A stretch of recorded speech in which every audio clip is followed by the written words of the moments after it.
कल customer care, India group की customer care number पर एक कॉल आया था, एक मैसेज आया था, जिन्होंने कहा था कि हम भू अस्त्रा के बारे में, मैं पर्टिकुलरली उस लीडर का नाम लेना चाहूंगा, ऋषि कांता मणिपुर से। इन्होंने आज अपना ट्रेनिंग सुनते वक्त उन्होंने ये जाना कि भू अस्त्रा खेती शुरू होने से पहले हमें इस्तेमाल करना है। आज वो ग्लैड हो गए हैं और उन्होंने बहुत अच्छी ऑर्डर दी है। उन्होंने किसान भाइयों को बिठाया था, सभी ने उनके पास में ऑर्डर्स दी है और उन्होंने कहा है कि इस तरीके से मैनेजमेंट अगर काम कर रहा है तो हम आपके साथ में हैं। ये ट्रेनिंग के दौरान ये इस तरीके से आप किसान भाइयों को अगर आप अपने कारवा के साथ में ट्रेनिंग में अगर जोड़ते हैं तो आप डेफिनेटली इससे अच्छे रिजल्ट पाएंगे। जब भी हम एग्रीकल्चर का बिजनेस समझेंगे तो सबसे पहले ये समझना बहुत जरूरी होगा कि कीड़ा होता क्या है। What do you mean by insect? तो आपकी स्क्रीन के ऊपर आपको अभी एडल्ट बटरफ्लाई दिख रहा होगा, खूबसूरत है। अमावस के दिनों में जब नो मून डेज के दौरान नर और मादा मेल एंड फीमेल बटरफ्लाई का जो कीड़े की उत्पत्ति करता है, आपके खेत में जो कीड़े आते हैं, जो सुंडी आती है, रस चूसने वाले कीड़े आते हैं, उन सब के पीछे में जो हम बटरफ्लाई देखते हैं वो होते हैं। ये अलग अलग प्रकार के बटरफ्लाई अमावस के दिनों में नर और मादा का मिलन होता है। मिलन होने के 3 दिनों के बाद में ये छोटे छोटे अंडे आपकी पौधों के ऊपर डालते हैं। इनकी संख्या 5 से लेके 5000 प्रति मादा हो सकता है, इनकी कैपेसिटी हो सकती है। अगर 5000 अंडों से 5000 सुंडी, इल्ली या फिर अड़ी जिसे हम बोलते हैं, ये अगर बाहर निकलेंगे तो वो इमीडिएटली आपके पौधों के पत्ते को, फूलों को, फलों को नुकसान पहुंचाते हैं। उसके अंडों से 3 दिनों बाद छोटी छोटी इल्ली बाहर निकलेगी। वो 4 अवस्थाओं में बढ़ती है, स्टेज 1, स्टेज 2, स्टेज 3, स्टेज 4। ये बड़ी हो के प्यूपल स्टेज में, जिसे हम हाइबरनेटिंग स्टेज बोलते हैं, उसमें जाती है। ये प्यूपल स्टेज में जाने तक ये पूरी लाइफ साइकिल को, बटरफ्लाई की लाइफ साइकिल को 21 दिन से 45 दिन लग सकते हैं, कीड़ों के अलग अलग किस्म के हिसाब से। जब भी फेवरेबल वातावरण आता है तब आपको पता चलेगा कि प्यूपल स्टेज से बटरफ्लाई फिर बाहर निकलती है। फिर अगली अमावस के दिनों में नर मादा का मिलन होगा, फिर अंडे डाले जाएंगे। इसका मतलब अंडों की उत्पत्ति, कीड़ों की उत्पत्ति ये अमावस के 6-7वें दिन होती है। अगर हमारे दवाइयों का छिड़काव, अगर हमारे दवाइयों का इस्तेमाल अगर हम अमावस के 6-7 दिनों के अंतराल में करते हैं तो हम इस अमावस से लेके अगली अमावस तक मतलब 30 दिनों का हमें रिजल्ट मिल सकता है। इस तरीके से जो किसान भाई एक दिन के बाद दूसरे दिन या डेली अपना दवाइयों का छिड़काव करते हैं, उनसे हम कह सकते हैं कि आप आपकी दवाइयों का इस्तेमाल जो है वो अमावस के 7-8 दिनों में करें, ताकि आपको 30 दिन का रिजल्ट मिले। तो ये कंसेप्ट साइंस है, ये कोई स्टोरी नहीं है जो आपको किसान भाइयों को बताना है, क्योंकि हमारा उद्देश्य ही एक है कि हम किसानों की लागत आधी करेंगे और किसानों की उपज जो है हम डबल करेंगे। इसी तरीके से सही समय पर सही दवाइयों का इस्तेमाल करते हुए हम किसानों का 50% कॉस्टिंग कम करेंगे और उसकी उपज हम डबल कर सकते हैं। कितने प्रकार के कीड़े होते हैं? मोटा मोटा अगर हम समझे तो 4 types of insects are there. 4 प्रकार के कीड़े होते हैं, जिसे हम पियर्सिंग एंड सकिंग, भेदी और चूसने वाले कीड़े। दूसरे होते हैं च्विंग एंड बाइटिंग, चबाने और काटने वाले कीड़े। रास्पिंग प्लांट टिश्यूज, जिसको हम छीलन वाले कीड़े बोलेंगे। और चौथा होता है सॉइल इंसेक्ट्स। सॉइल इंसेक्ट्स के लिए जमीन से आने वाले कीड़े, सफेद कोटना वगैरह जो आते हैं, टर्माइट्स आते हैं, उसके लिए हमने कल भू अस्त्र के बारे में सुना है। तो आज हम देखने जाले हैं कि रास्पिंग प्लांट टिश्यू, जिसे छीलन कहा जाता है, उसमें हम पहले प्रोडक्ट के ऊपर में आज जाएंगे, जिसका नाम है व्हाइट क्रश। व्हाइट क्रश ये सफेद मक्खी के विरुद्ध ये दवाइयां काम करती है। सफेद मक्खी जब भी हमारी पौधों के ऊपर में फूल लगते हैं या फलों की शुरुआत होती है, उस समय अपनी खेती के ऊपर आते हैं। ये अपनी पत्तों को कुरेद कुरेद कर उसका जो रस निकलता है उस रस को पीने का काम करता है और अपनी पत्तों के स्वास्थ्य को बिगाड़ने का काम करता है। पत्ते हमारी पौधों के लिए इंपॉर्टेंट क्यों होते हैं? पत्ते अगर हेल्दी रहे और स्वस्थ रहे तो एक फल बनाने के लिए, अगर मान के चलिए कोई भी फल अगर आपके पौधों के ऊपर में अच्छी तरह नरिश करना है और बढ़ाना है, तो एक फल को तकरीबन 30 से 40 हेल्दी पत्तों का जरूरत होता है। अगर 40 पत्ते अगर जमीन अपनी पौधों के ऊपर नहीं है, तो आपके फल अच्छी तरीके से उपज नहीं देंगे, अच्छे तरीके से नहीं बनेंगे, अच्छे तरीके से नहीं पकाएंगे। अच्छी उपज के लिए हमें पत्तों का इंपॉर्टेंस बहुत जरूरी है। पत्ते अगर डैमेज कर रहे हैं तो सफेद मक्खी जो रस चूस करती है, रस चूसती है, उसके लिए सफेद मक्खी के लिए व्हाइट क्रश हमने लाया है।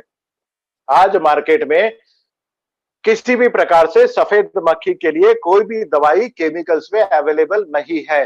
तकरीबन इसका 22,000 करोड़ का मार्केट आज इंडिया में अवेलेबल है, जबकि इसके लिए हमारे पास कोई कंपटीशन नहीं है। पूरा का पूरा मार्केट हमारे एमआई लाइफस्टाइल के लिए अवेलेबल है। हम लोग व्हाइट क्रश का इस्तेमाल कैसे करेंगे? अगर आप जानना चाहोगे कि सफेद मक्खी कैसे होती है, तो जब आप खेत से गुजरते हैं तो इस तरीके से सफेद मक्खी आपको खेत में उड़ते हुए दिखेगी। इसका ज्यादा से ज्यादा आप जो है कपास की खेती के ऊपर, बैंगन की खेती के ऊपर, मिर्ची में या फिर सभी सब्जियों में आपको इसका अटैक देखने को मिलता है। ये कीड़े जब भी आप छिड़काव करने जाते हैं तो एक खेत से उड़ के दूसरे खेत के ऊपर जाते हैं। तो इनको मारने के लिए व्हाइट क्रश सबसे सटीक आपके लिए सॉल्यूशन कंपनी ने दिया है। 22,000 का करोड़ का मार्केट आपको बुला रहा है। एक ही शर्त है, आपको मार्केट में जाना होगा। सफेद मक्खी का जिसे भी प्रॉब्लम है या फिर जो भी खेती फूल के ऊपर आ रही है, उसके ऊपर उस दौरान जो नो मून डे या फिर अमावस आ रही है, उस समय सब व्हाइट क्रश का इस्तेमाल छिड़काव करने के लिए आपको बोलना है। उसका डोज जो है, अगर उसका लाइफ साइकिल अगर आप देखेंगे तो व्हाइट क्रश का लाइफ साइकिल उसी तरीके से है।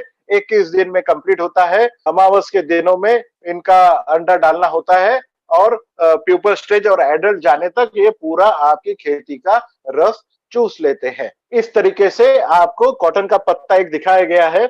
अगर सफेद मक्खी आपकी खेत पर अगर आई है तो आप ये देख सकते हो कि पत्तों के कॉर्नर कॉर्नर में आपको पीला कलर आ जाता है या ब्राउनिंग हो जाता है और बीच में पत्ता जो है वो ग्रीन कलर का या हरे कलर का रहता है। इस तरीके से अगर आपको सिम्टम्स दिखते हैं, तो आपको ये पत्ते दिखते हैं, तो खेत में आपके सफेद मक्खी आई है, ये समझ लेना है। उसी समय आप व्हाइट क्रश आपको 1 एकड़ में 250 ml प्रति एकड़ के हिसाब से आपको इस्तेमाल करना है 100 लीटर पानी में, या फिर आपको 1 लीटर पानी में 2 ml इस प्रकार से आपको इस्तेमाल करना है। ये लिक्विड फॉर्म में अवेलेबल है और इसको पौधे के ऊपर ही छिड़काव करना है, क्योंकि सफेद मक्खी ऊपर ही आती है, जमीन में इसका ड्रेंचिंग नहीं करना है, ऊपर से ही करना है। लिक्विड फॉर्म में है, पानी में घुलनशील है, अच्छी तरीके से पानी में मिलता है और ये पानी के साथ मिला के ऊपर से छिड़काव करना है। आइए बढ़ते हैं दूसरी प्रोडक्ट के ऊपर, जिसका नाम है फंगी कवच। फंगी कवच क्या करता है? फंगी कवच ये फफूंद नाशक है। जब भी आपकी खेत के ऊपर फफूंद आती है या फिर उसे बुरशी बोलते हैं या फंगस बोलते हैं, ये फफूंद जब भी आती है, ये आपके पत्तों को, फूलों को या फलों को या आपकी रूट्स को, जड़ों को सड़ाने का काम करता है। आपके पौधों को रोकथाम करता है, फूल को नीचे गिराने का काम करता है, फलों को बढ़ने से रोकता है, पत्तों को नीचे गिराने का काम करता है। ये सब अगर आता है तो आपका 80% आपकी उपज का नुकसान हो सकता है। आपको इसके लिए फंगी कवच का एकमात्र इलाज कर सकते हैं। फंगी कवच क्या है? फंगी कवच आज जितने 128 प्रकार की फंगस है, बुरशी है या फफूंद है जो आपकी पौधों को नुकसान पहुंचाते हैं। कुछ बुरशियां होती है, कुछ फफूंद होती है जो आपके बेनिफिट्स के लिए भी काम करते हैं। बट 128 प्रकार की फंगस जो है, बुरशी जो है, फफूंद जो है, वो आपके पौधों को नुकसान पहुंचाते हैं। एकमात्र ऐसा दवाई है फंगी कवच जो 128 फफूंद के ऊपर में एक साथ काम करता है। चाहे वो अंदर से बढ़ने वाली फफूंद हो, चाहे वो हवा से बढ़ने वाली फफूंद हो, चाहे वो पानी से फैलने वाली फफूंद हो, चाहे वो जमीन से फैलने वाली फफूंद हो, चाहे वो कांटेक्ट में आने से फैलने वाली फंगस हो, फफूंद हो। हर प्रकार के फफूंद के लिए एकमात्र इलाज है जिसका नाम है फंगी कवच। ये फफूंद आने के पहले भी इस्तेमाल किया जा सकता है, फफूंद आने के बाद फफूंद को नष्ट करने के लिए भी इस्तेमाल कर सकते हैं। ये पॉइजन नहीं है, इसलिए आप जब फल निकालते हैं या फिर फल एक्सपोर्ट भी करते हैं या फिर उसके एक दिन पहले भी आप इसका छिड़काव कर सकते हैं, जबकि आप केमिकल पेस्टिसाइड या केमिकल फंगिसाइड आप कभी भी 15 दिन पहले तक इस्तेमाल करके छोड़ना पड़ता है, तब बहुत बड़ा नुकसान होता है। केमिकल फफूंदनाशक में आपको एक फफूंद के लिए एक दवाई देनी पड़ती है, और अगर 128 दवाइयां अगर फफूंद आती है तो आपको 128 दवाई देनी पड़ेगी। बट हमारा एकमात्र फंगी कवच इसके ऊपर में काम करता है। ये आपके ऊपर में कुछ पिक्चर्स दिख रहे होंगे। ये पिक्चर है, पहला पिक्चर है डाउनी मिल्ड्यू, जो अंदर से, पौधों के अंदर से ये फफूंद फैलती है और पत्तों के ऊपर दिखती है। और दूसरा पत्ता भी ग्रेप्स का, अंगूर का है, जो पाउडरी मिल्ड्यू बोला गया है, जो पाउडर की तरह सतह पर फैलता है। ये हवा से फैलने वाला फफूंद है। ये दोनों के लिए केमिकल में अलग अलग इस्तेमाल होता है।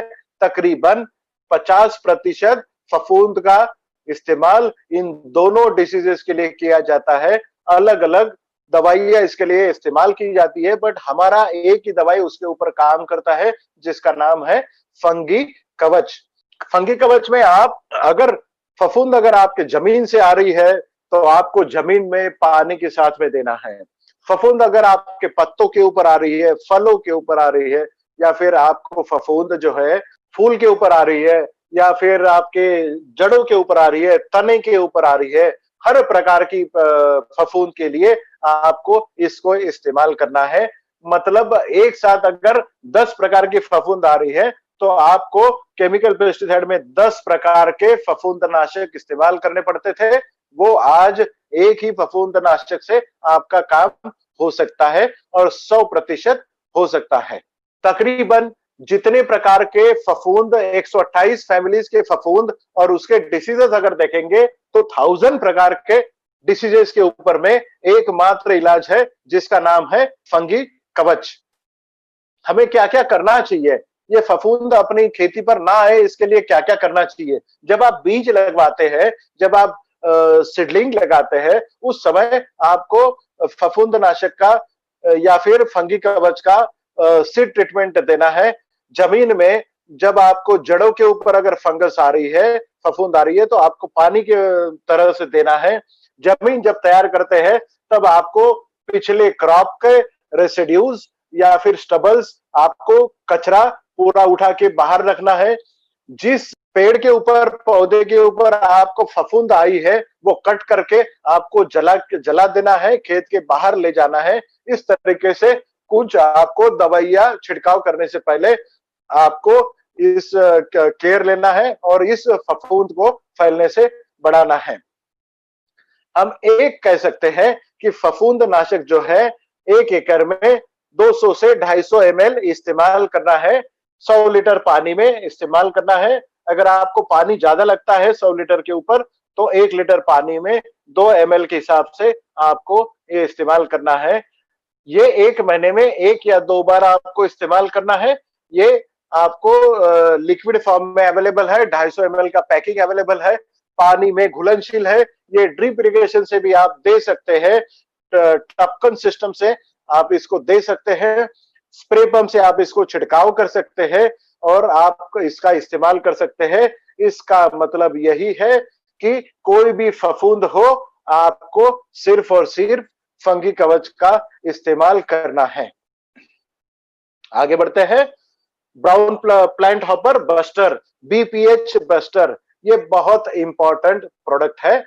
जो चावल की खेती करते हैं, यहाँ पर जहां पर चावल की खेती होती है, जहां पर आम की खेती होती है, इनके लिए ये बहुत इंपॉर्टेंट दवाई है। ब्राउन प्लांट हॉपर, नाम के तरीके से ये बताता है कि ब्राउन प्लांट हॉपर जब भी चावल की खेती में आता है, तब आपको इस तरीके से चावल की खेती में बीच में ब्राउन स्पॉट और अगल बगल में पूरा ग्रीन स्पॉट दिखता है। जब चावल की खेती में फूल लगते हैं, बिल्कुल छोटे छोटे जब फूल लगते हैं, फ्लावरिंग स्टेज आती है, तब आपको इस तरह के पैच अगर दिखते हैं तो पहले दिन छोटा पैच दिखेगा, दूसरे दिन बड़ा होगा और आपको 4-5 दिनों में पूरा खेत जो है वो ब्राउन कलर का होगा। इस तरीके से पूरा खेत 8 दिनों में सूख सकता है। इस प्रकार से वो आपको ब्राउन प्लांट हॉपर्स दिखते हैं।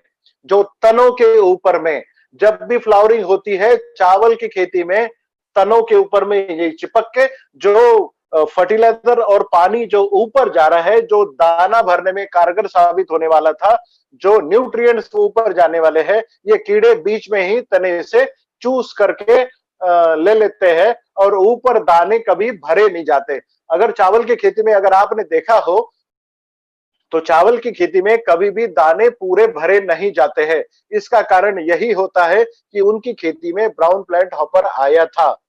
मतलब चावल की खेती में अगर आपके 50 से 55 दिन हो गए हैं, उस दौरान आपको चावल की खेती में बीपीएच बस्टर का छिड़काव करना है। चावल की खेती के बाद ये कीड़ा आता है ब्राउन प्लांट हॉपर आम की खेती के ऊपर। आपके सामने कुछ स्क्रीन के ऊपर में ये दिख रहा है कि आम के ऊपर में जब फूल आते हैं या फिर टहनियां जब कौली होती है या आम छोटा छोटा होता है, तब ये कीड़े आपके आम का रस चूसने के लिए, फूल को नीचे गिराने के लिए या पत्तों को काला करने का काम ये बीपीएच करता है, ब्राउन प्लांट हॉपर करता है। आपने देखा होगा जनवरी फरवरी के दौरान आम के ऊपर में या दिसंबर से आम के ऊपर में फूल नीचे गिरना चालू हो जाते हैं। जब भी आपको आम के खेत के नीचे जब फूल गिरते हैं, इसका मतलब उस आम के ऊपर में बीपीएच का, ब्राउन प्लांट हॉपर का अटैक आया हुआ है। आपको तुरंत ही बीपीएच बस्टर का उसके ऊपर में छिड़काव करना है। फूल लगने से शुरुआत करते हुए आपको दिसंबर से लेके जनवरी फरवरी तक आपको आम का केयर करना होता है।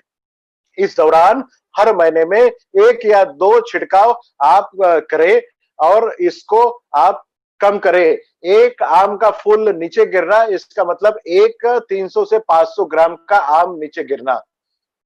ये ब्राउन प्लांट हॉपर के लिए आज इंडिया में कोई भी दवाई केमिकल में अवेलेबल नहीं है। Indian council of agriculture research ये कहता है कि बीपीएच के लिए सिवाय बीपीएच बस्टर कोई दवाई काम नहीं करती है। जब भी ये खेत में आता है, चावल की खेती में आता है, आम की खेती में आता है, तो किसान भाई 2 या 4 दवाइयां मिला के इस कीड़े को मारने की कोशिश करते हैं, जबकि उन्हें पता होता है कि ये को भी काम नहीं करने वाला, फिर भी इसका छिड़काव होता है। आज मार्केट में इसके लिए सिर्फ और सिर्फ बीपीएच बस्टर ही काम करता है। लगभग 40,000 करोड़ का मार्केट आज इंडिया में अवेलेबल है। आज जहां पर हम ये दवाई का काम कर सकते हैं, वो हर चावल का स्टेट जहां पर चावल की खेती होती है, वो स्टेट में हम इसे कॉन्सेंट्रेट कर सकते हैं। पंजाब हो, हरियाणा हो, हिमाचल प्रदेश हो, उत्तराखंड हो, उत्तर प्रदेश हो, Bihar, Chhattisgarh, Jharkhand, Madhya Pradesh, Assam, West Bengal, Nagaland, Manipur, Tripura, Sikkim, Arunachal Pradesh, Meghalaya, Orissa, Maharashtra and Gujarat. India आपके सामने दिख रहा है, तो ये इंडिया में जहां पर चावल की खेती होती है और आम की खेती होती है, वहां पर इसका इस्तेमाल आप कर सकते हैं। सेल्स के लिए आप ये कर सकते हो। पर्टिकुलरली मुझे आपको एक और बताना है कि जहां आसाम से लेके वेस्ट बंगाल, आसाम और नागालैंड, मणिपुर, त्रिपुरा, जहां जहां चाय की खेती होती है, तो चाय के खेती वाले डेफिनेटली सुने कि उनकी खेती के ऊपर, पत्तों के ऊपर में टी मॉस्किटो बग आता है। तो टीएमबी के लिए, आप टी मॉस्किटो बग के लिए भी आप इसका इस्तेमाल कर सकते हो। इसके ऊपर में ये कारगर साबित होता है। जहां पर ऑर्गेनिक चाय की खेती की जाती है, वहां पर अपने ये ऑर्गेनिक रजिस्टर्ड प्रोडक्ट आप उन्हें देकर आप वहां पर बिजनेस कर सकते हो। क्योंकि हमने बहुत जगह पे देखा है कि चाय की खेती के ऊपर पॉइजनस पेस्टिसाइड का छिड़काव नहीं किया जा सकता, और ये जब कीड़ा वहां पर आता है, टी मॉस्किटो बग, तो पूरे किसान भाई हेल्पलेस हो जाते हैं। हम अपनी दवाइयों से उनका 60%, 60% उनके पत्ते हम बचा सकते हैं। तो उस एरिया में भी हम इसका इस्तेमाल कर सकते हैं। कस्टमर केयर नंबर आप एक बार नोट डाउन कर लीजिए, India grow customer care number, जिसके ऊपर कोई कॉल एंटरटेन नहीं की जाएगी, कोई कॉल नहीं लिया जाएगा। सिर्फ और सिर्फ आपका जो सवाल है, आप किस प्रदेश से बात कर रहे हैं वो लिखना है, आपका सवाल क्या है ये लिखना है। व्हाट्सएप के जरिए आप कुछ डिसीजेस के पेस्ट के फोटोग्राफ आप भेज सकते हो। Good morning, good evening, good night के मैसेजेस इसके ऊपर ना भेजे, और प्लीज इसके ऊपर में फोन ना करें। आपके किसी भी प्रकार के सवाल का जवाब 24 घंटे में आपको मिल जाएगा। आपका कस्टमर केयर नंबर एक बार नोट डाउन कर लीजिए। आप अपने ये जो प्रोडक्ट आपने देखे हैं, ये आप इंडिया शॉपी की वेबसाइट से भी खरीदी कर सकते हैं, या फिर किसी भी पिकअप सेंटर से आप ऑल ओवर इंडिया में इसका परचेज कर सकते हैं। किसी भी प्रकार से आप कोई भी ई कॉमर्स वेबसाइट में जो अपने प्रोडक्ट्स मिल रहे हैं, वो उसका इस्तेमाल डेफिनेटली ना करे, वहां से परचेस ना करे। सिर्फ और सिर्फ इंडिया शॉपी की वेबसाइट से या फिर अपने ऑथराइज सेंटर से इसका परचेस करें। अब सवाल जवाब के ऊपर में हम आते हैं। वो वस्त्र डेफिनेटली जमीन से ही आपको देना है, और स्प्रे पंप से इसको इस्तेमाल नहीं करना है। अगर आप की खेती में बुआई हुई है, तो 1 महीने तक आप इसको अप्लाई कर सकते हैं। जैविक खेती के लिए अपनी सभी दवाइयां आप इस्तेमाल कर सकते हैं, यह ऑर्गेनिक सर्टिफाइड है। लेबल भी अपने उसके ऊपर में अपना सर्टिफिकेशन नंबर भी दिया गया है। बीपीएच बस्टर का डोज जो है वो 1 लीटर पानी में 2 ml, और 1 एकड़ में आप 250 ml इसको इस्तेमाल कर सकते हैं, 250 ml इस्तेमाल कर सकते हैं। कॉटन में आप बीपीएच बस्टर को इस्तेमाल ना करें, क्योंकि ये कीड़ा सिर्फ और सिर्फ चाय की खेती के ऊपर में, चावल की खेती में और आम की खेती के ऊपर आता है। कोकोनट में इसका इस्तेमाल ना करें। सभी प्रोडक्ट एक साथ मिला के आप डाल सकते हैं। एक कंडीशन है, कभी भी आप अपनी प्रोडक्ट को सल्फर या कॉपर के साथ में ना मिलाएं, इससे दूर रखें। कोई भी केमिकल में अपनी प्रोडक्ट मिक्स करके ना भेजे। आम की खेती के ऊपर में हम लोग बीपीएच बस्टर इस्तेमाल कर सकते हैं, जून में भी कर सकते हैं। बीपीएच बस्टर का इस्तेमाल आम की खेती के ऊपर में जनरली अक्टूबर से लेके मार्च अप्रैल तक आप इसको इस्तेमाल करना है। कोकोनट के ऊपर में आपको फंगी कवच का इस्तेमाल आप कर सकते हो। आप ट्रिपाइट का इस्तेमाल आप कर सकते हो, जो कल हमने बताया था, और उसके साथ में अगर बीपीएच बस्टर भी आप इसको मिला के दे सकते हैं। पावर स्प्रे के लिए अगर आप सादा स्प्रे पंप, हम लोग जो भी डोजेस आपको बता रहे हैं वो सिर्फ सादा नैपसेक स्प्रेयर का बता रहे हैं। अगर पावर स्प्रे आपको इस्तेमाल करने हैं तो डोज को डबल करना होगा। बीपीएच बस्टर का आप सोयाबीन के ऊपर में इस्तेमाल ना करें। आपको सिर्फ और सिर्फ सोयाबीन के लिए अपना प्लांट एस्कॉर्ट का इस्तेमाल करना है। आपको 8 से 10 जो स्प्रे सोयाबीन के लिए लेते हैं, उसके ऊपर आपको ये 3 से 4 स्प्रे में काम हो जाएगा। अमावस के दिनों में जब भी आपको दवाइयों का छिड़काव करना है, अमावस के दिनों में अपने दवाइयों का छिड़काव करना ना भूले। अपनी किसान भाइयों को जो है वो आप ये बात जरूर बताएं कि अमावस के दिनों का इंपॉर्टेंस महत्व क्या होता है। आप अपनी दवाइयों का इस्तेमाल जो है वो मसालों के पूरे पौधों के ऊपर भी कर सकते हैं, या फिर आयुर्वेदिक दवाइयों की खेती के ऊपर भी कर सकते हैं, जिसके ऊपर में कोई भी केमिकल, पेस्टिसाइड या फर्टिलाइजर का इस्तेमाल नहीं किया जाता। वहां पर आप अपनी दवाइयों का इस्तेमाल कर सकते हैं। हमारी बहुत सारी दवाइयां केमिकल के साथ में मिलकर जा सकती है, बट जिस जिस केमिकल में सल्फर या कॉपर है, उस केमिकल के साथ में अपनी दवाइयों का मिलाना वर्जित है, हम अवॉइड करें। बाकी सब भी आपके जो भी सवाल है वो आप कस्टमर केयर के ऊपर में भेज सकते हैं, उसके जवाब आपको तुरंत मिलेंगे। Thank you very much. Stay healthy, stay safe.